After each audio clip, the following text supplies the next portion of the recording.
प्राचीन समय की बात है। एक समुद्र के किनारे एक गुरु अपना आश्रम बनाकर रहा करते थे। हजारों शिष्य उनसे ज्ञान ग्रहण करने के लिए दूर दूर से उनके पास आकर रहते थे। गुरु का ज्ञान देने का तरीका भी बड़ा ही अनूठा था। शुरुआत में वो अपने शिष्यों को उपदेशों के माध्यम से ज्ञान देते थे। उसके बाद वो अपने शिष्यों को उस ज्ञान का अनुसरण करने के लिए कहते थे। उस ज्ञान को अपने व्यवहारिक जीवन में उतारने को कहते थे। एक बार उस आश्रम में एक सम्राट अपने बेटे को लेकर पहुंचा। उस सम्राट ने उस गुरु से प्रार्थना की कि आप मेरे बेटे को अपने आश्रम में रहने दें और अपने तरीके से उसे ज्ञान दें। उसे इस आश्रम में बिल्कुल भी ऐसा नहीं लगना चाहिए कि वो किसी सम्राट का बेटा है। उसे बिल्कुल साधारण शिष्यों की तरह ही ज्ञान देने की कृपा करें। गुरु ने मुस्कुराते हुए कहा कि सम्राट, ज्ञान इसी तरीके से लिया जा सकता है। अगर तुम अपने आप को दूसरों से बड़ा समझोगे तो तुम ज्ञान ग्रहण नहीं कर पाओगे। अगर तुम्हें ज्ञान ग्रहण करना है तो तुम्हें दूसरों की तरह अपने आप को साधारण समझना होगा। यही ज्ञान ग्रहण करने की सबसे पहली सीढ़ी होती है।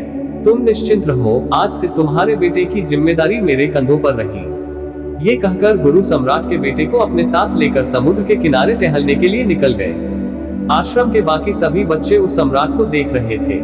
सम्राट अपने बेटे को अपने रथ पर बिठाकर लाया था, जिससे सभी बच्चे समझ गए थे कि ये लड़का सम्राट का बेटा है। इसी वजह से आश्रम के सभी बच्चे सम्राट के बेटे की तरह आकर्षित हो गए थे। जब गुरु सम्राट के बेटे को लेकर समुद्र पर टहल रहे थे तो सम्राट का बेटा अचानक फूट फूट कर रोने लगा, क्योंकि अभी वो सिर्फ 12 वर्ष का था और 12 वर्ष की आयु में उसके पिता उसे अपने से दूर छोड़कर चले गए थे। ये सदमा वो बच्चा सहन नहीं कर पा रहा था। वो नहीं समझ पा रहा था कि उसके पिता उसकी भलाई के लिए उसे उस गुरु के पास छोड़कर गए हैं। उसे रोते हुए देखकर गुरु ने कहा कि बेटा, मैं तुम्हें चुप नहीं करूंगा। हो सकता है कि आज मैं तुम्हारे आंसू पोंछ दूं, लेकिन कल तुम फिर अपने आप को अकेला पाओगे। याद रखना, जीवन में इंसान अकेला आता है और अकेला ही जाता है। जितनी जल्दी जो इंसान इस बात को समझ लेता है वो उतनी जल्दी आत्मज्ञान के रास्ते पर निकल पड़ता है। गुरु ने अपनी बात आगे बढ़ाते हुए कहा कि जो इंसान अकेला रहना सीख लेता है वही खुद से प्यार कर पाता है, और जो खुद से प्यार करना जानता है वो किसी के भी जाने का अफसोस नहीं करता, क्योंकि वो खुद से ही प्यार करता है। धीरे धीरे तुम आश्रम के माहौल में ढल जाओगे। शुरुआत में तुम्हें समस्या आ सकती है, लेकिन कुछ दिनों के बाद तुम इसे आत्मसात कर लोगे। उसके बाद तुम्हें यही जगह बहुत अच्छी लगने लगेंगी। ये जगह तुम्हें अपनी महल जैसी लगने लगेंगी। संध्या हो चली थी। समुद्र के दूसरे छोर पर सूरज छिपने लगा था और अपनी लालिमा पूरे आसमान में बिखेर रहा था। बड़ा ही सुंदर दृश्य था और गुरु शिष्य को अपने साथ लेकर आश्रम में वापस लौट आए। उस शिष्य को भी थोड़ी सांत्वना मिली, क्योंकि गुरु की आंखों में एक अभूतपूर्व शांति झलक रही थी, और जब हम किसी एकांतवासी गुरु की आंखों में वो शांति देख लेते हैं तो हमारे हृदय से भी सारा भार हट जाता है। मन एकदम निर्मल हो जाता है।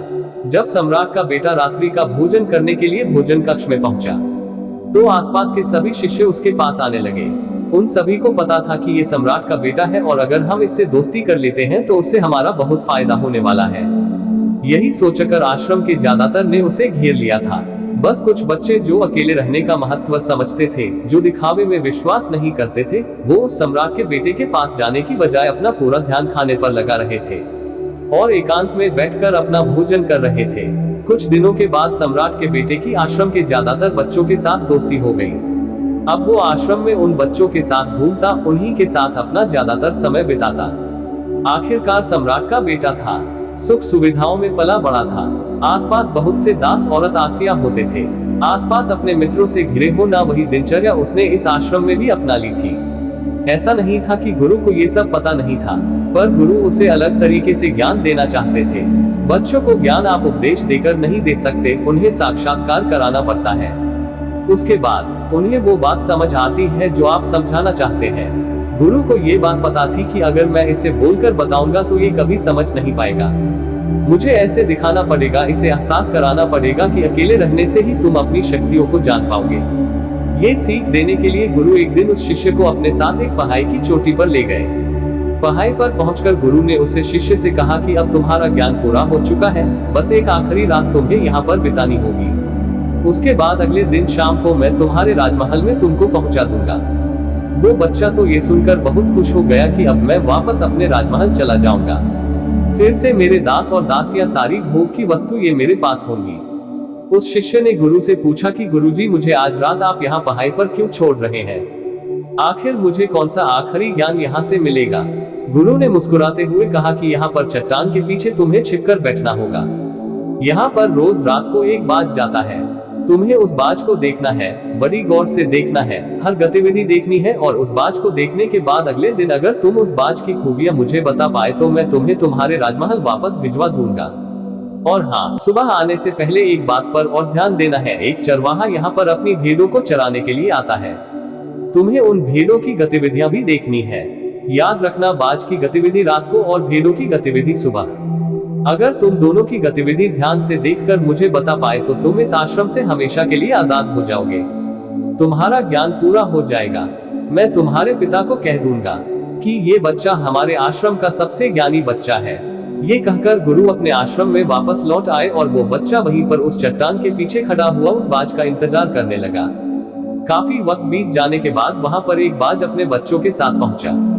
सम्राट के बेटे ने पूरी रात उस बाज की गतिविधि बड़े ही ध्यानपूर्वक देखी और सुबह होने के बाद जब चरवाहा वहां पर अपनी भेड़ों को लेकर पहुंचा तो उसने एक अभूतपूर्व दृश्य देखा। उसने देखा कि वो बाज भेड़ की एक मेमने को अपने पंजों में दबाकर आसमान में उड़ गया।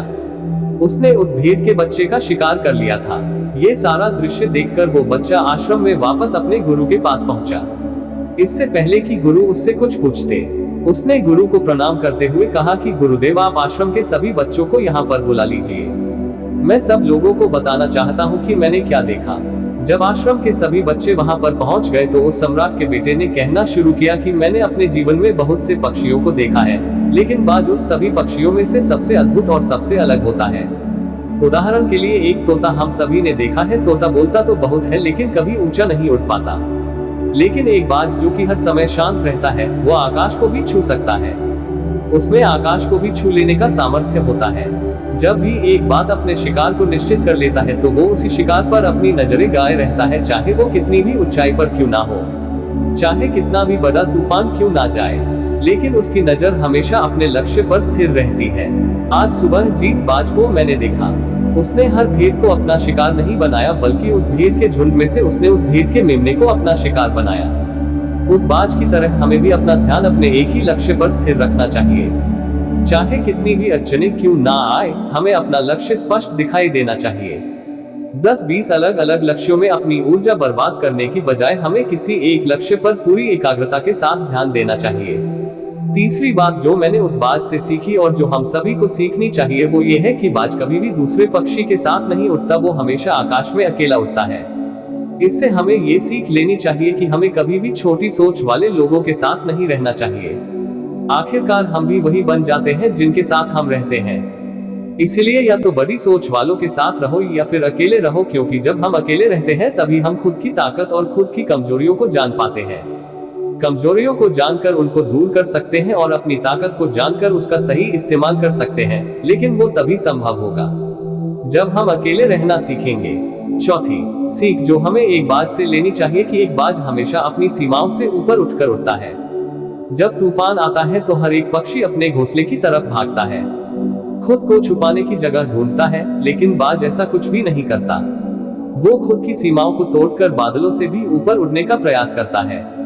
हवाएं उसे थपेड़े मारती हैं, पंख उसके बाहरी हो जाते हैं, पानी और धूल की वजह से उसे कुछ दिखाई नहीं देता, लेकिन वो फिर भी आसमान की तरफ उड़ता रहता है और अंततः बादलों से भी ऊपर निकल जाता है और वहां तब तक उड़ता रहता है जब तक मौसम ठीक नहीं हो जाता।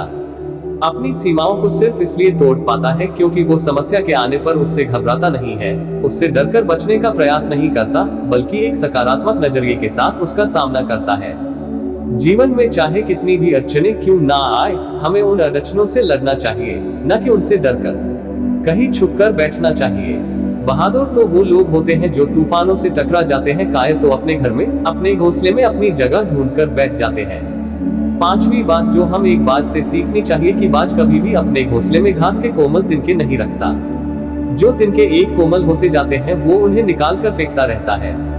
उसी तरह चाहे कितनी भी आरामदायक जिंदगी आपको मिली हो, लेकिन उस आराम से ऊपर उठकर अपने आलस्य को तोड़कर जीवन में मेहनत करते रहना चाहिए। जीवन में पसीना बहाना चाहिए, शारीरिक मेहनत करनी चाहिए।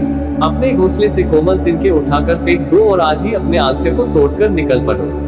हर दिन अपने आप को चुनौतियां दो, हर दिन मुश्किलों से लड़ो, क्योंकि वही मुश्किलें तुम्हें मजबूत बनाएंगी। जंगल के राजा शेर को भी झुंड बनाकर शिकार करते हुए देखा जा सकता है, लेकिन बाज हमेशा अकेला शिकार करता है क्योंकि वो जानता है कि भीड़ हौसला तो देती है मगर साहस छीन लेती है। आदमी को हमेशा अकेले ही आगे बना होता है। यही कारण होता है कि वो जल, थल और नभ सभी जगहों पर अपने शिकार का परचम लहरा सकता है। बाज की उम्र लगभग 70 साल की होती है, लेकिन 40 साल में ही उसका शरीर बूढ़ा हो जाता है।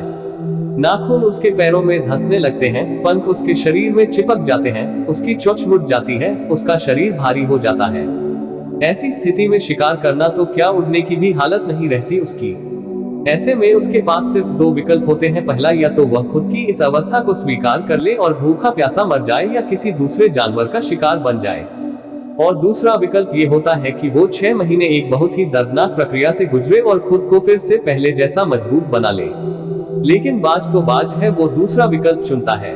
इसके लिए वो खुद को एक बहुत ही ऊंचे पहाड़ पर ले जाता है, जहां वो पहले अपनी सोच से अपने सारे पंख खींच खींच कर उखाड़ देता है और फिर चट्टान पर पैर मार मार कर अपने पंजे तोड़ देता है। उसके बाद उसी चट्टान पर अपनी चोंच को पटक पटक कर तोड़ देता है और इस लहूलुहान अवस्था में खुद को दूसरे जानवरों से छुपाता फिरता है।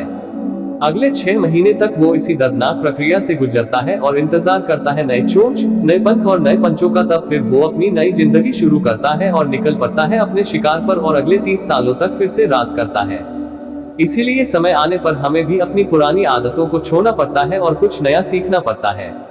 समय के साथ बदलना पड़ता है, अपने आप को तैयार करना पड़ता है, वरना हमारा भी शिकार हो सकता है, हम भी पीछे रह सकते हैं। इसके बाद सम्राट के बेटे ने भेड़ों की विशेषता बताते हुए कहा कि भेड़ हमेशा झुंड में चलती है। उन्हें झुंड में एक साथ चलने से हिम्मत मिलती है, लेकिन जैसे ही उन पर शिकार होता है वैसे ही वो भीड़ तितर बितर हो जाती है और उस पूरी भीड़ में से एक भी भेड़ अपने साथी की मदद करने के लिए वापस नहीं लौटती।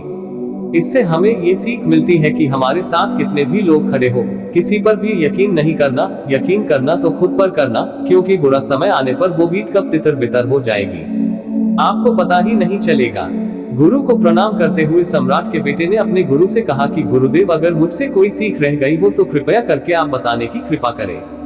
गुरु ने सभी बच्चों को संबोधित करते हुए कहा कि ये सभी बातें जो अभी इस बच्चे ने बताई है सब सही है, लेकिन ये सारी खूबियां आप लोगों में तभी पैदा हो पाएगी जब आप अकेले रहने का अभ्यास करेंगे। आपने देखा होगा कि बाज कभी भी किसी दूसरे पक्षी के साथ नहीं रहता, न ही किसी के साथ अपनी जोड़ी बनाता। वो आसमान में अकेला उड़ता है और अकेला उड़ने की वजह से वो अपनी ताकत और अपनी कमजोरियों को जान पाता है। इसके बाद गुरु ने अपनी बात खत्म करते हुए कहा कि मैं आज रात इस सम्राट के बेटे को इसके राजमहल में छोड़ने के लिए जा रहा हूँ, क्योंकि इसकी सीख यहाँ पर पूरी हो गई है। और ये कहकर गुरु उस सम्राट के बेटे का हाथ पकड़कर राजमहल की तरफ रवाना हो गए और बाकी के सभी बच्चे उन्हें पीछे से जाते हुए देखते रहे।